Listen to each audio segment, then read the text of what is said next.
Today we are honored to welcome two extraordinary guests which lives intersect in a profound and providential way. First, we have a man whose testimony has touched the hearts of thousands around the world. His history is one of the darkness and violence. It's a difficult story, but also of a supernatural encounter with divine mercy. He's Alan Ames, the real life figure behind the central character of the warning. Thank you very much, Alan, to be with us. Well, God bless you. Thank you for allowing me to speak to you all. It's so difficult, but I'm so glad to do it in English because that's a wonderful and an honor to speak your language. So I'm so glad. Alongside him, we are pleased to welcome an actor who took on the challenge of bringing this history to life on screen. His name stands out for his commitment, sensitivity, and depth. Cal Butler, who portrays Alan in the film The Warning. He doesn't just act, he lives, suffers, prays, and is reborn before our eyes. So, Cal, thank you very much for being with us. It's wonderful to have you here. Thank you. Also, this is not merely a conversation about a film. This is a reflection on the human soul, the battle against evil, and above all, the redemptive power of faith and love. A conversation between the real man and the man who brings him to life. So I'm going to make a question to Alan and a question to you, Cal, so you have time for hearing the other, and also our audience has a chance to have the chance to hear you. Okay, both. So welcome to all of you. Welcome Alan. Welcome Cal. Another time to say it, and we are going to talk about, Alan, your childhood and your origins. Alan, your childhood was marked by violence, abandonment, and poverty. When did you start to question God's existence? Yes, I had a difficult childhood, but as I travel the world now, I see that many people are worse off than I ever was. But my life was a difficult one because my father was a violent alcoholic gambler, and the money he didn't drink away, he gambled away. So we often didn't have food. Life was a struggle, and I used to look around and see other people, other children. They had toys I wanted. I didn't have many toys. They went on holidays that I didn't go on. They had the things that I wanted, and I was jealous, and I was angry. And I was angry, I suppose, at my father, but mainly at the people around who had all these other things. And I used to think then, if God existed, why would he let some people have so much and others have so little? And I started to think, well, maybe God doesn't really exist, because, how could a compassionate, kind God allow this to happen? Of course, I learned later, of course, it was mankind that causes this to happen, not God. And so I began to have some doubts in God and turn away from my Catholic faith. I was a baptized Catholic, and at one stage my mum forced me to be an altar boy, but I stopped doing all that, and I actually got caught stealing from the church. Two policemen jumped out of confessional box and arrested me as I was stealing from the candle box. And that even made me more angry, because I thought, how would God allow me, a person with no money, who's taking a penny or two out of the candle box, to get arrested by police in the church? And so I started to have uncertainty about God, and started to think more about myself and the world, and what I could do and what I could get for myself. And so I started to turn away from God and just turn more into self-pity and anger with the world. Thank you, Alan. And for Cal, how did you connect with the inner child who watched the world with such pain and despair? I think that people who haven't acted professionally may we need to work backwards from what the real objective is, because it's a visual medium, right? And there's an emotional element to it for sure. But the most important thing is what works on camera and what makes sense in the moment, right? Unless you're making a movie about yourself, you're going to portray a person or a character that isn't exactly like you, right? So you always have to come up with an equivalent experience. And if you haven't experienced anything as extreme as your character, you amplify what you do connect with. If the character has something less extreme than you've experienced, you lower what you've lived with, right? So in the case of Alan, Alan, it's kind of strange talking to you as an abstraction, but I had to approach it that way, right? Is that this person clearly had been driven by so much inner turmoil and had acted on that turmoil in self-destructive ways, right? I don't have the best relationship with my parents, but certainly compared to the things Alan went through, I was very privileged to grow up in a more stable household. I've never really been into fights, but I've certainly had tensions with my family, right? And you connect with what that feels like. Limited moments where you think that the people that are supposed to have your back no matter what don't. And the confusion that feels, you tap into that and you feel what you're feeling as an actor, and you almost try to multiply it by 2 or 3 times to kind of match the level that it was like for Alan himself. And you could say something similar with the rage, right? I've never flown off the handle and actually struck somebody in a bar, but I've certainly experienced rage. I've certainly experienced anger. I've certainly had moments where my mind isn't clear, rightly or wrongly. I feel, slighted by somebody else. And when you're in a certain emotional state, if you're drinking, those thoughts can start resonating in your head in kind of a feedback loop of negativity. Thankfully, I've always been able to bring it back, but I kind of tried to put myself back in those most intense moments I've ever felt, and then imagine, what if I hadn't pulled myself back?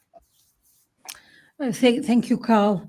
And then to Alan, in this part of his life with alcohol, violence, and darkness, Alan, what did you feel when you used your strength to harm others? Was it Well, power, emptiness, or despair? well, what happened, of course, with my older brother, we became part of a motorcycle gang and became extremely violent.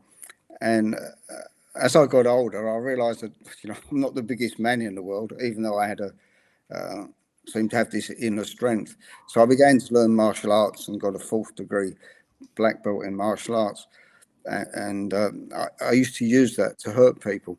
And what I felt was it was power. I felt so good when it happened. At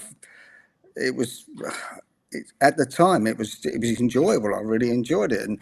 And the amazing thing was that I never really got hurt. I had my nose broken twice over 40 years of fight or 30 years of fights.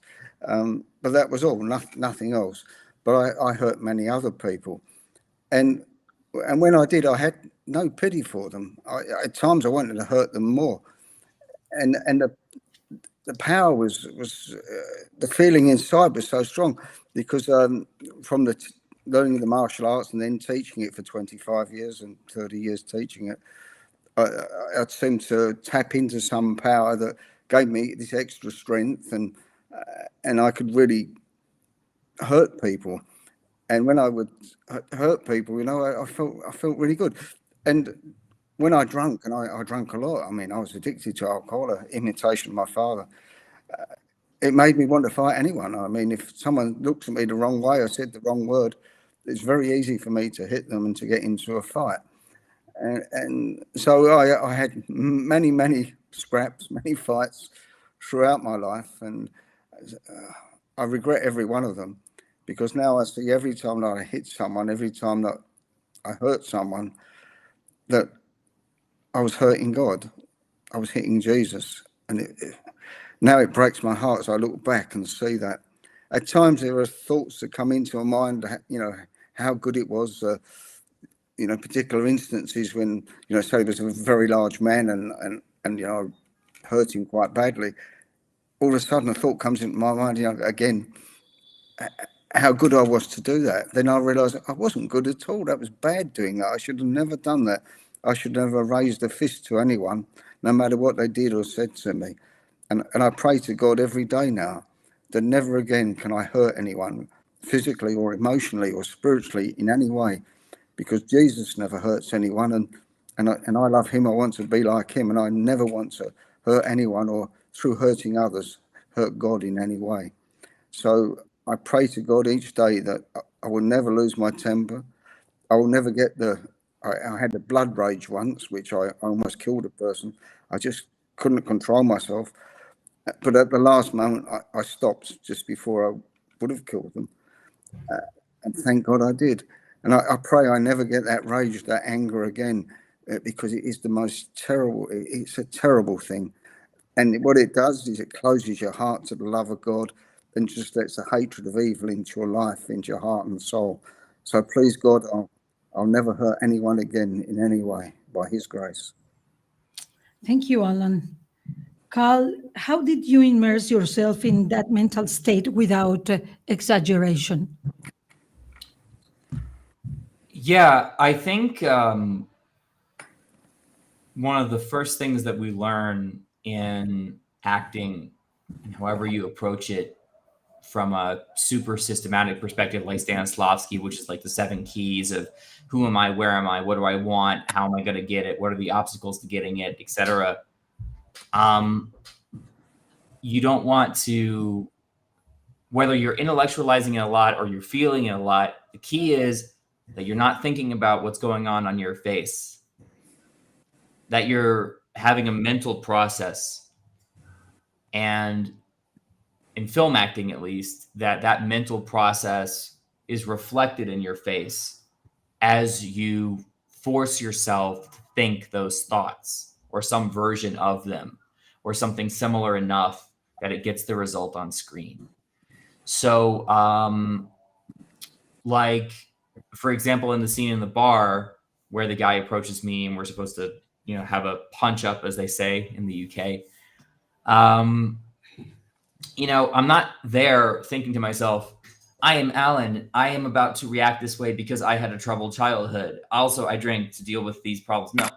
In the moment, you think, yeah, this is going to be fun. Right? Because Alan, in that moment, wasn't processing his emotions or life in any effective way, right? In the moment, it's just all you can think about is, yeah, great. I love the feeling, almost like an addict, of hurting people, and now I've got the opportunity to do that. So you let thoughts like that go through your head. In the Revelation scene with the angel, that's certainly very disconnected from my life experience.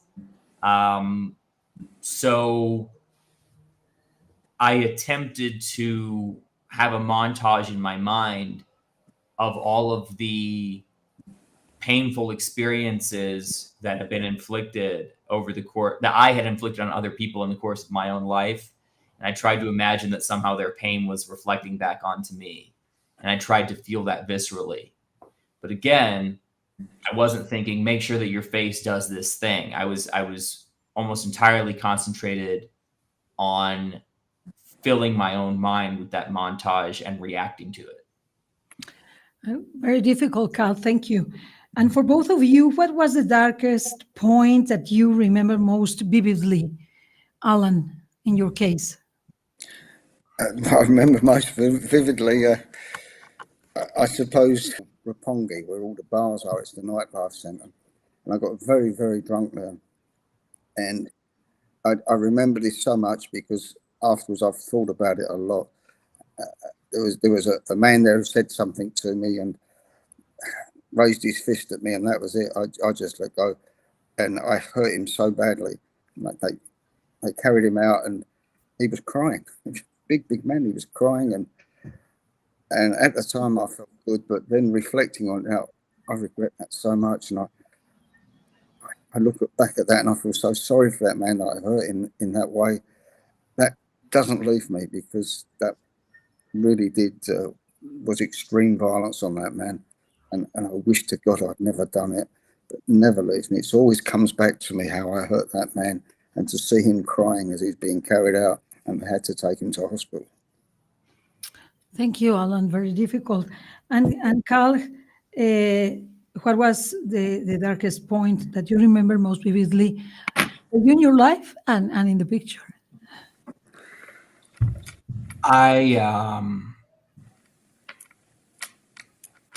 Well, before I moved to Mexico and worked as an actor, I worked in Washington, D.C.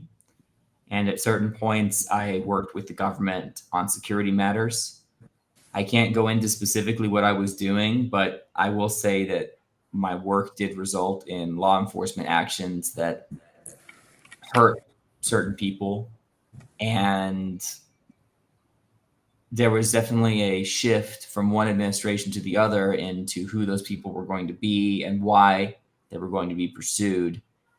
And yeah, you just have to contribute to the mission and continue doing a good job. And it became untenable because I had images of some of the people that I had pointed the authorities towards. And you investigate them, you find out where they are within the borders of the United States, you get a sense of the trajectory of their lives. And I don't bat an eye at sending the hounds after somebody who's a genuinely bad guy. People we looked at had worked in narco trafficking, some human traffickers, other watch lists. Those people, I don't mind having a hard time. But there were folks that were nominally in violation of certain laws, and all the same, you have to complete the dossier and you have to help the authorities locate them. There was one particular case of a man with a family, lots of dependents listed in his files. And what can I say? The law was the law. And I did the dossier just the same. And I had a moment where I could visualize the agents arriving to his house. And I had to slip away into an unused office. And frankly, I had a breakdown. So that was a very rough moment. But the way out of, the challenge with that, and I think Alan can identify with this, is that the moment where you realize something needs to change, it's not like a light switch. It's a first step, and then the hard work comes later. And from there, I realized, this isn't for me. This life of serving a political agenda that hurts real people isn't for me. And that kind of expanded further and further and further into Washington isn't for me, and further into, I don't think I'm even involved in government at all. I think I'm actually more of an artist. And that's one of the things that led me to moving to Mexico and working as an actor. And in the picture, you have a moment that was very strong for you? I think that some of the questions that you're asking kind of, and I don't want to sound clinical or cold, right? Yeah. But as actors, it's literally our job to understand and express emotions, right? I'd say that in terms of physical comfort, the moment where we have the revelation with Jesus Christ was a difficult shoot because it extended well beyond the schedule, and then there were some makeup issues, and we had been shooting since early in the morning, and there was a need to bring an intensity to that scene. For various reasons, though, we had to repeat it and repeat it and repeat it and repeat it. And as an actor, that can be very difficult because you're completely committed to bring what's needed onto the screen every single time. And the more takes, the more exhausting that is. I think the results on screen look really good, but in the moment, wow, I was just completely floored, and it was very difficult. I want to clarify that point of, with this story,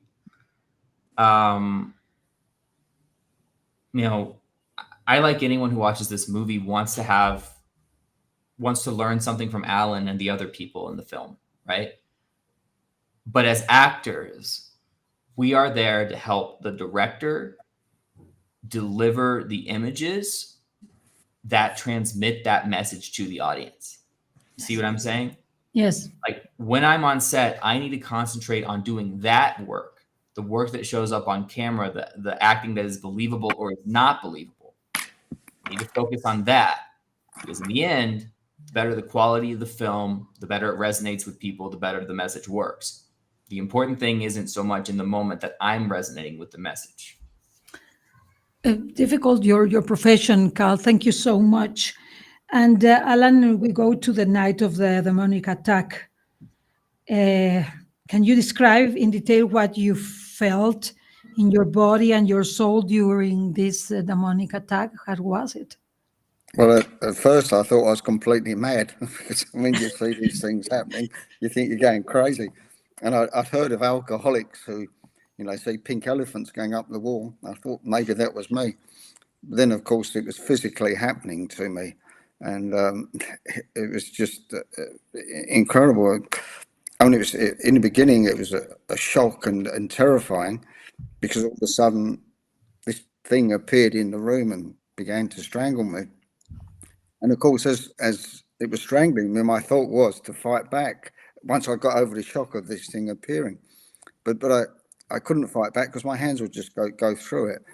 And I could feel the veins in my neck were like about to burst. And I felt I was taking my last breath. And in that moment, I just thought, this is it. I'm dying now.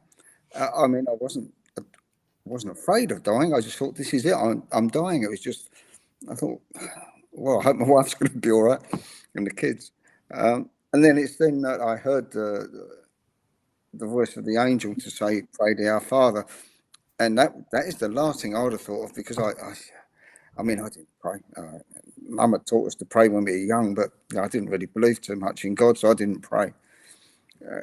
And then when I started to pray to our Father and the strangling stopped, as I was praying, I felt something different inside of me. It was very unusual. It was like a strength, an inner strength. And then I stopped praying because I'm a bit stupid. I should have kept praying. I stopped. And the strangling started again. So I started praying again.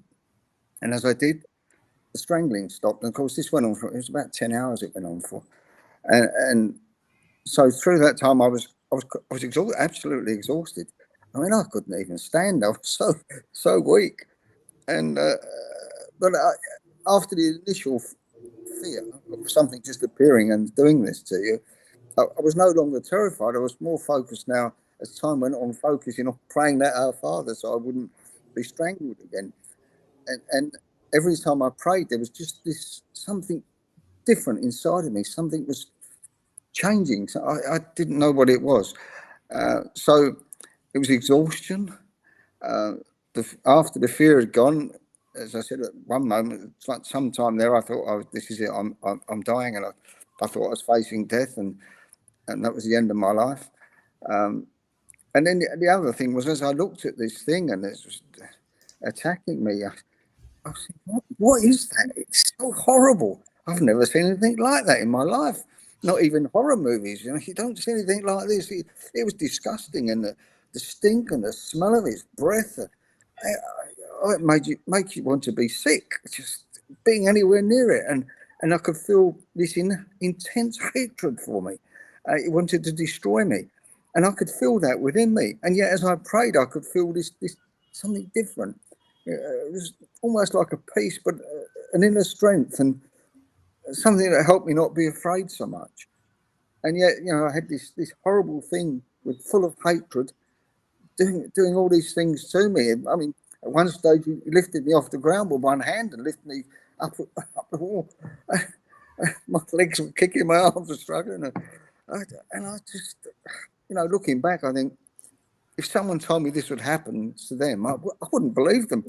But because it happened to me, I know it happened. And of course, then the next morning, it was all marks on the neck and bruises and things. And I wasn't going to stay in that hotel room anymore, so I moved to another hotel the next day.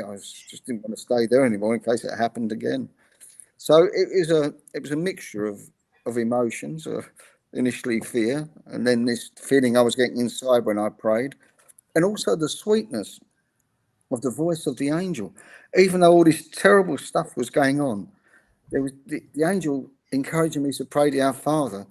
In the voice, there was this sweetness, this peace, and this, which I recognise now, there was love.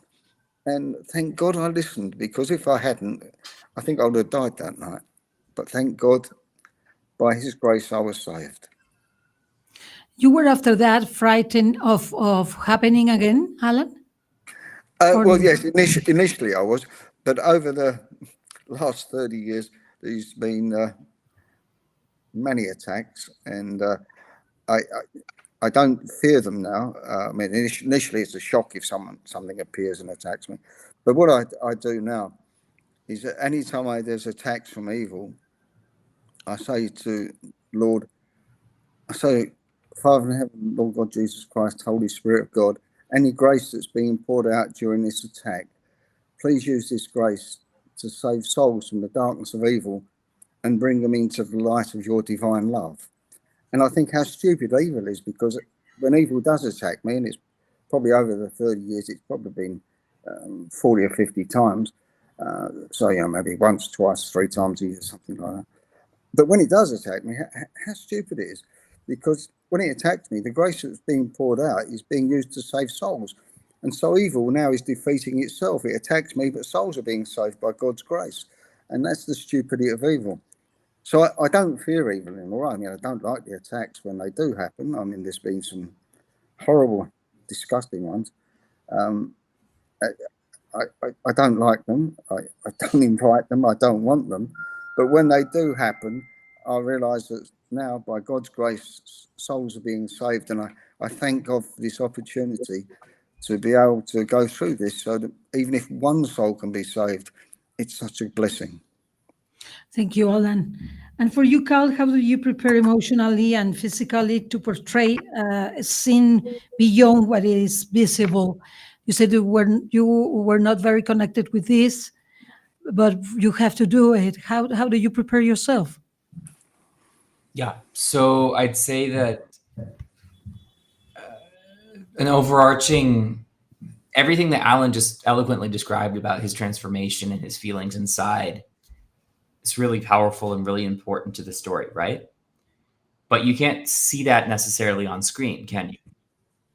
Yeah. So you have to tie in to emotions. This includes scripts, by the way. When you're writing a script, you also need to think, if it can't be seen, it probably shouldn't be in the script, right? And then the actor has to deliver the script. So the overarching emotion in that scene for me, in the beginning at least, was shock, right? Complete shock and confusion. This otherworldly thing is, well, we start the scene in a very typical situation for Alan or any businessman, right? Hotel room, end of a long day, any number of generic sheets, any number of generic decorations, any number of generic boring stuff on the television. So you're at this baseline of almost your brain isn't even working, right? Put yourself in that situation. Just any number of days where you couldn't even tell somebody the next day what you did last night because it was so boring, right?